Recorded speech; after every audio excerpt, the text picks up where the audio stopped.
Chatabout.com. Chat About It is home to your new favorite internet radio station with shows focused on topics that affect your life. Listen to programs on politics, gardening, golf, and comedy, and then chat about it. Just go to chataboutit.com, click on the audio player, and start listening today. Chat about it at work, at home, or on your mobile device. Chat about it all at chataboutit.com.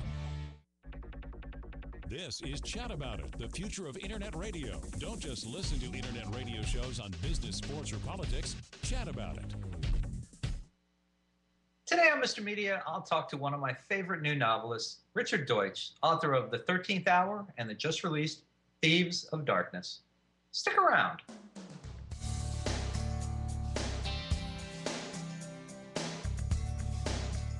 So much media, so little time. Who keeps track of it all? That would be me.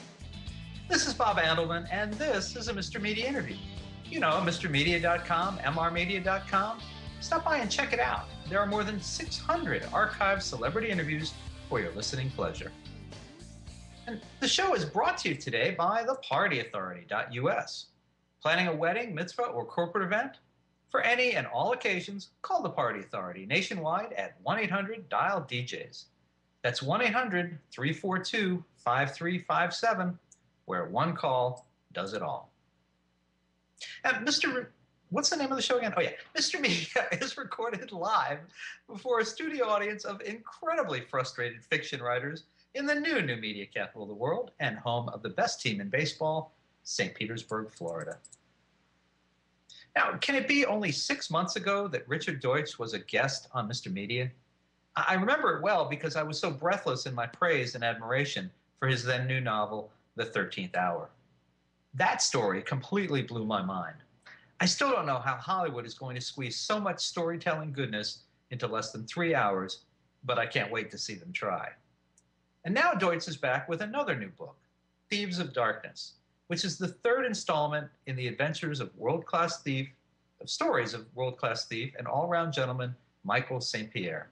And I'm as gaga over this one as I was his last. I literally finished reading it just this afternoon, and my excitement is truly palpable. And I want to share it with you, so here's a taste of Thieves of Darkness from the audiobook edition.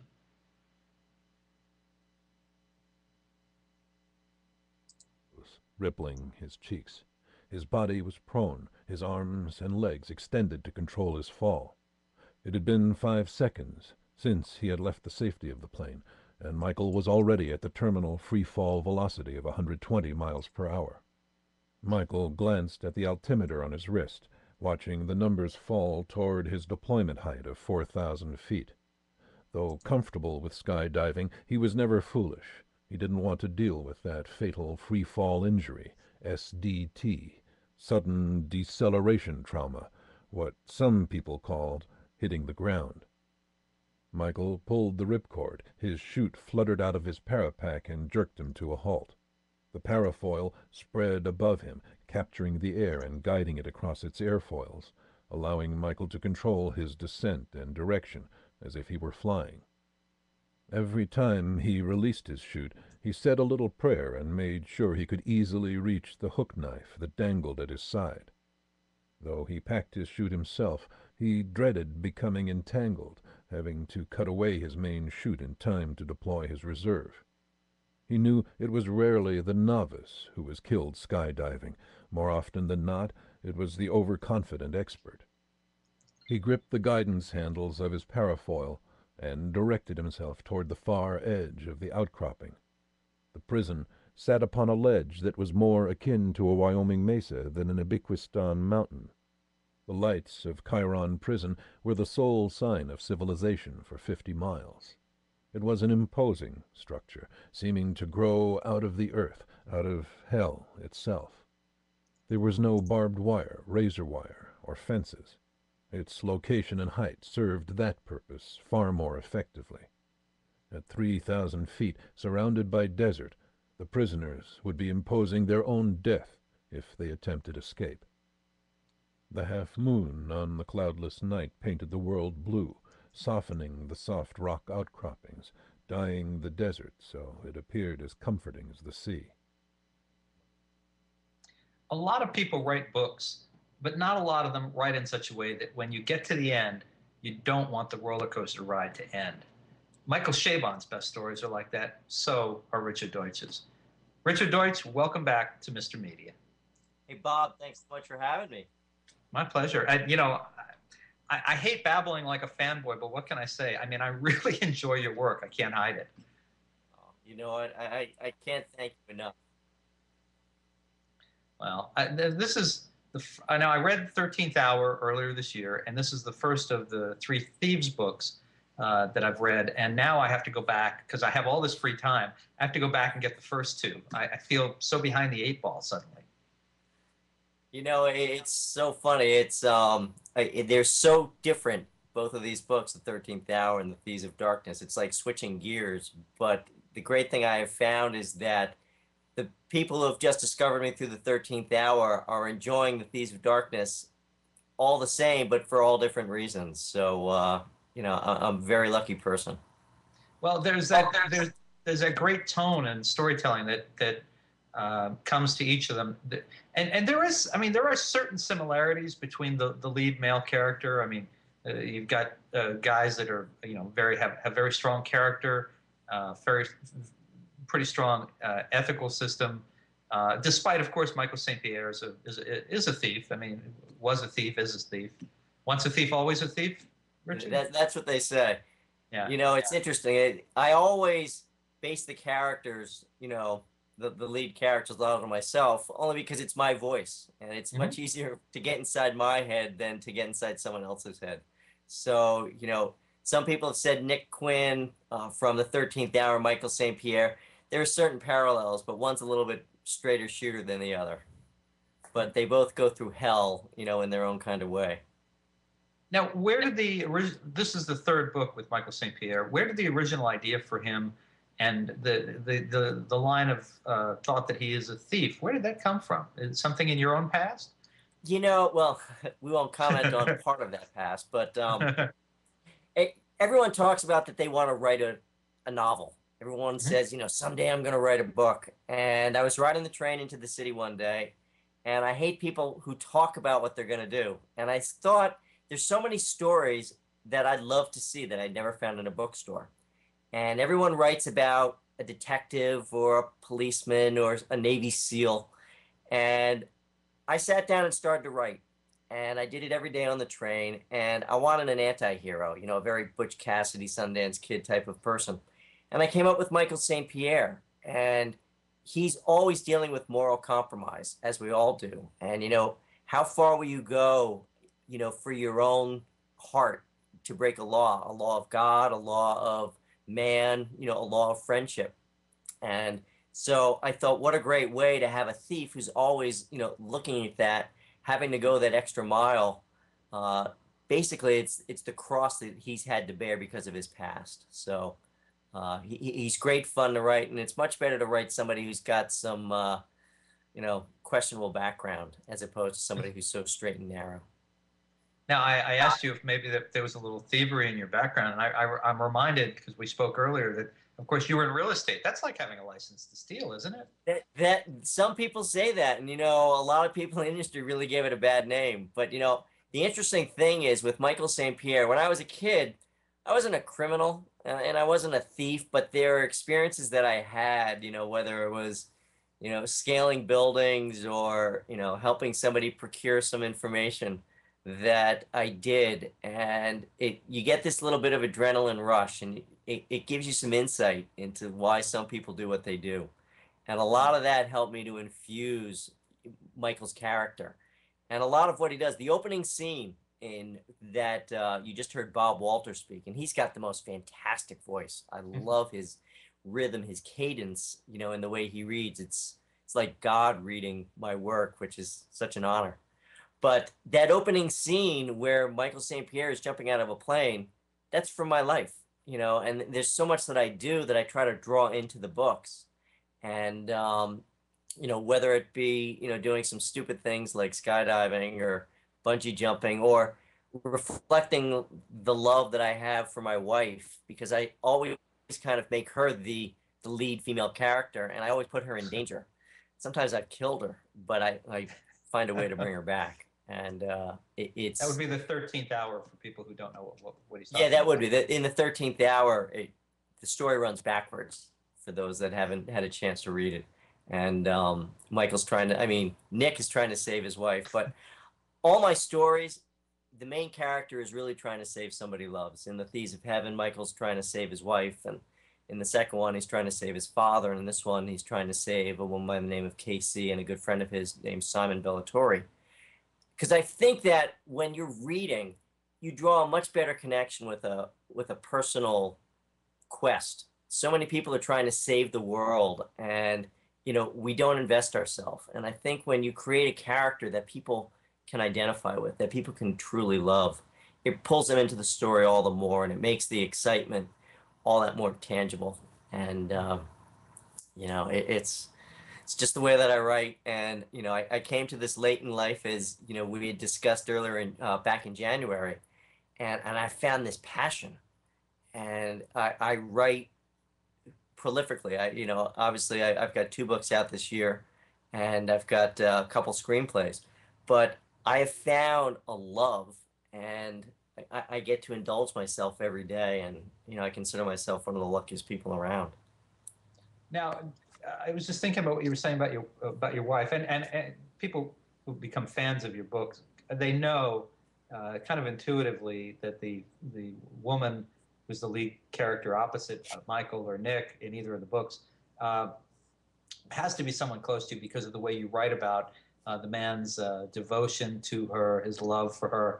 But I have to ask you, the more you put your wife in danger or kill her in these stories, is your real wife getting a little alarmed about that? Does she have any concern there? She sleeps with one eye open, and it's a little disturbing, but at the end of the day, I always save her, and it's all in good humor. But if you read my books, there's not disturbing things, but people who know me are like, Richard, what's going on inside your head? And I know that you love your wife and all, but you put her through hell on such a regular basis. Is she gonna revenge you? So who knows? But one eye open every night. Well, and let me ask you another question about the reality or close to reality. Some of this you mentioned that Michael St. Pierre jumping out of the plane at the opening of Thieves of Darkness. That's you. How much adventure is a guy who's become a best-selling author going to allow himself these days compared to before? Do you still take many chances? Are you still that extreme, or do you have a lot more do you and your family have a lot more riding on you now, and you have to be a little more thoughtful about that? Well, I actually make sure before I jump that my life insurance is, fully paid up. I've always done some things that some people will think are absolutely crazy, but the interesting thing, skydiving is when you understand it and you learn it, it can be relatively safe if it's done properly. When you hear somebody dying, it's usually an expert, and they're usually on their 6,000th jump, and they're making a turn too close to the ground, and they slam in. Is it risky? Yes, but you know what?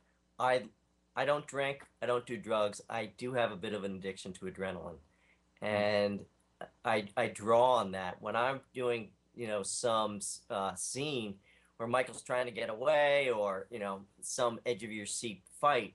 I can draw on these experiences, and I don't necessarily have to pull them directly, but I can pull that emotional aspect and put it into my work. So I don't think I'm going to stop doing it anytime soon, but I'm not foolish. I'm not going to jump with a pack that I've never checked. So, got it. Well, I have a lot more questions for Richard, but we're going to take a quick break. This is Bob Andelman, and you're listening to the Mr. Media radio interview with novelist Richard Doetsch, author of The 13th Hour and his latest book, Thieves of Darkness. And we'll be right back. Hey, did you know that you can listen to the latest Mr. Media on your phone with the Stitcher app? Stitcher is smart radio for your smartphone. Mr. Media is on demand and on the go with Stitcher. Download Stitcher for your phone today. Get the free download at Stitcher.com. That's STITCHER.com.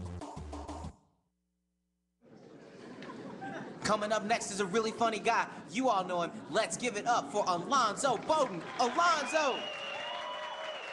So my uncle calls and he says he's dizzy and he's losing his balance. I'm like, Unc, you want me to take you to a doctor? He's like, no, I'm gonna look up the symptoms. I said, your symptoms are you're dizzy and you're losing your balance. So he said, I can't get on the internet because my arm is numb. I said, well, use your good arm and dial 911. Stroke's no joke. If you or someone you love is showing symptoms of stroke, don't call family, don't dial a friend, don't wait because it might be too late. Dial 911. Time lost is brain lost. Seriously, dial 911. Learn all the symptoms of a stroke at strokesnojoke.org. That's strokesnojoke.org. A public service announcement brought to you by the American Stroke Association and the Ad Council. Arr! We be under attack. Man the long nines. Prepare to be boarded. Arr! Flagship, starboard bow. What? No, not by the enemy flagship. By garbage. Me beautiful ocean be full of it these days. It flows in from rivers and drain pipes. Many of folk don't know that when they throw trash on the ground, it eventually makes its way into the ocean. How can I enjoy sail me bonny seas with all this trash in it? Why, there's soda pop bottles, plastic bags, even stinky leftover takeout. Fire at will, men! Lend us a hand by always recycling and disposing of your trash properly. If you don't, I'll make you walk me plank. Nah, just kidding. Seriously though, learn more what you can do to keep the oceans healthy at keepoceansclean.org. Brought to you by the Keep Oceans Clean Alliance and the Ad Council.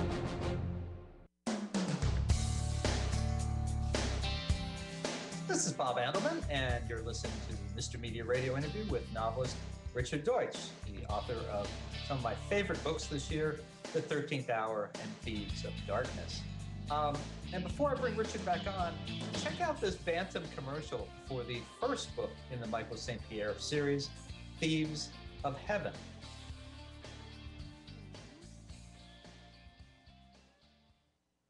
For 2,000 years, the Vatican has protected the keys Jesus gave St. Peter, the keys to heaven. Now, one desperate thief will steal them.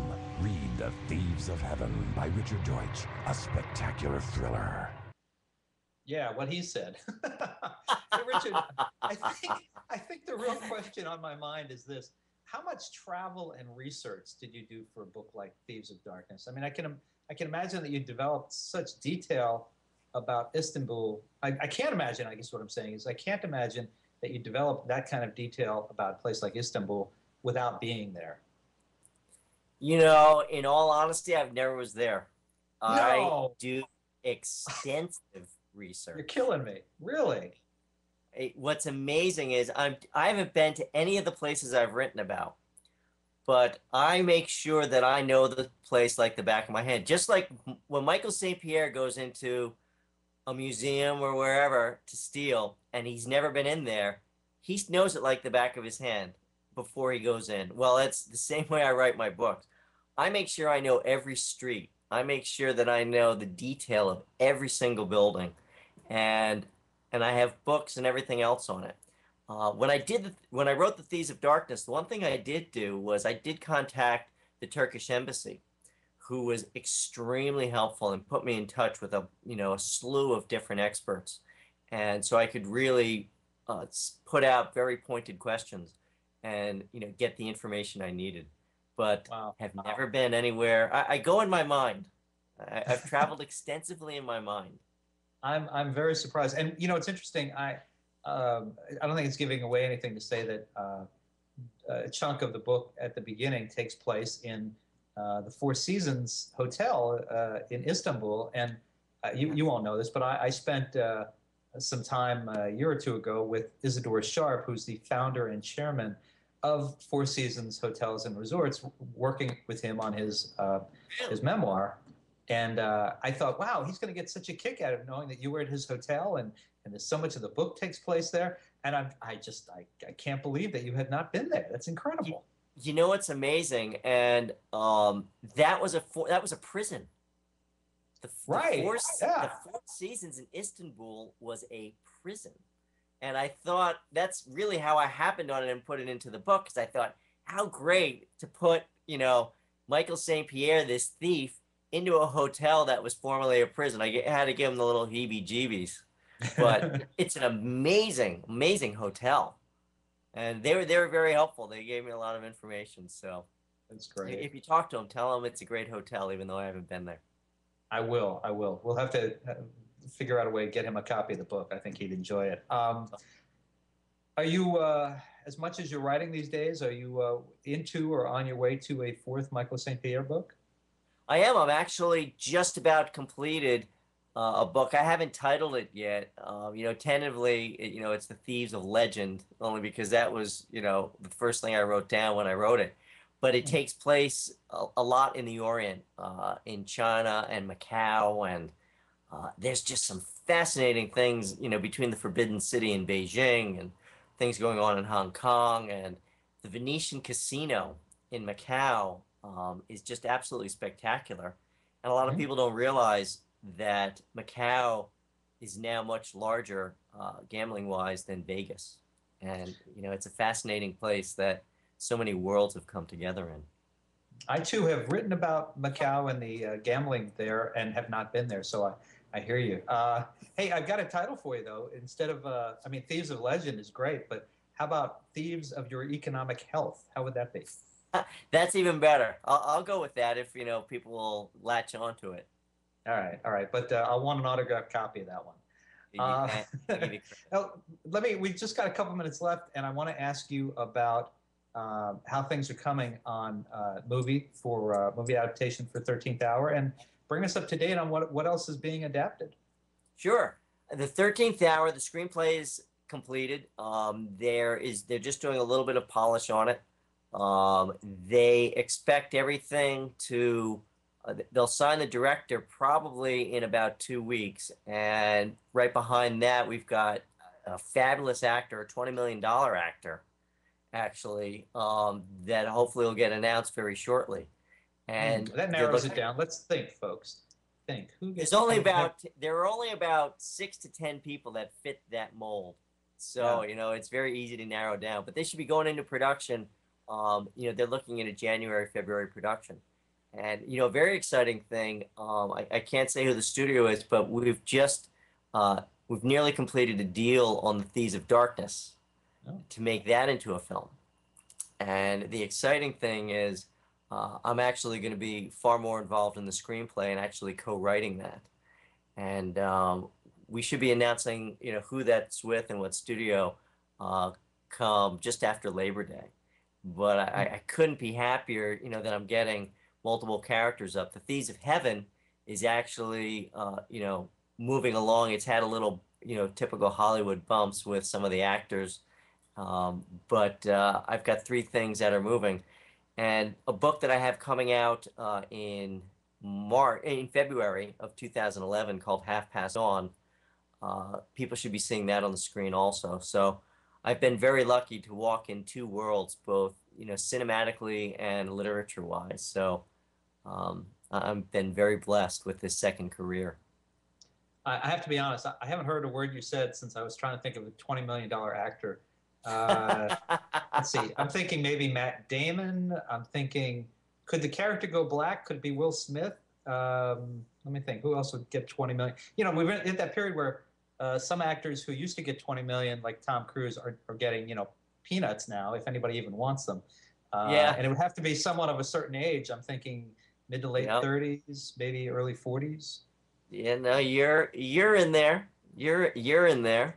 It's put it this way, my kids are really excited. My oldest is 22, my daughter's 19, and my youngest is 10. But they're very excited. So it's I would love to say who it is, but by penalty of death, and I don't think I can resurrect myself the way I resurrected people in the 13th Hour. I really can't say it. Okay. Well, Rudy in the studio wrote, and Rudy, I don't think this could be right at all. You have Ben Affleck. I don't think he's getting 20 million a picture. No, Ben's in the $5 million range, but he's got a movie called Leonardo DiCaprio might be getting that kind of money, though. Leonardo DiCaprio gets that kind of money. There's Johnny Depp gets that kind of money. Matt Damon gets that kind of money. There are Russell Crowe gets that kind of. There's only a handful of people that can open a movie, and it's not like it used to be. I don't think this is a Depp role. I mean, I could see Matt Damon in this role. I could see, after seeing Inception, I think I could see DiCaprio in this role. But before we completely run out of time, there's one other thing I really want to ask you about. Switching gears slightly, quite a bit.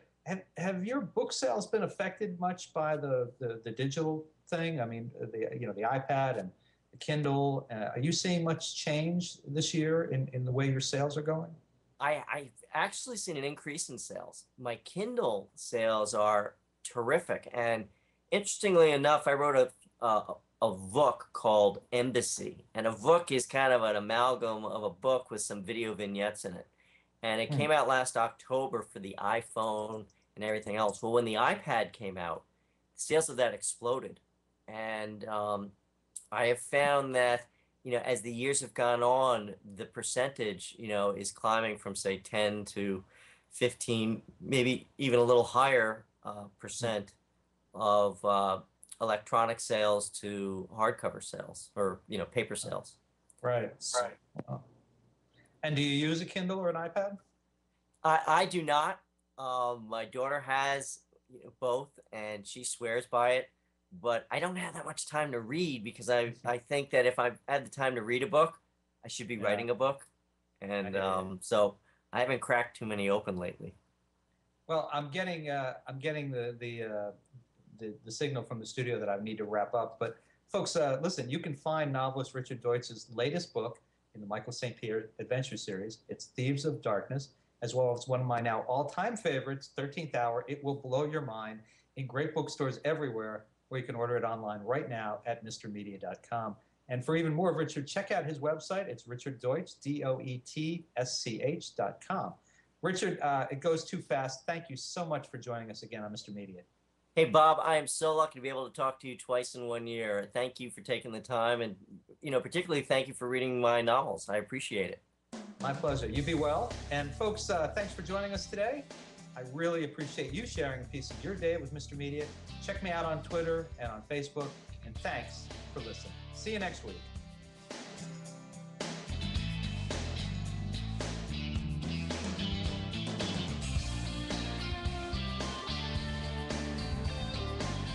You're listening to Chat About It, the future of Internet radio. Chataboutit.com is the place to listen to new and exciting talk shows.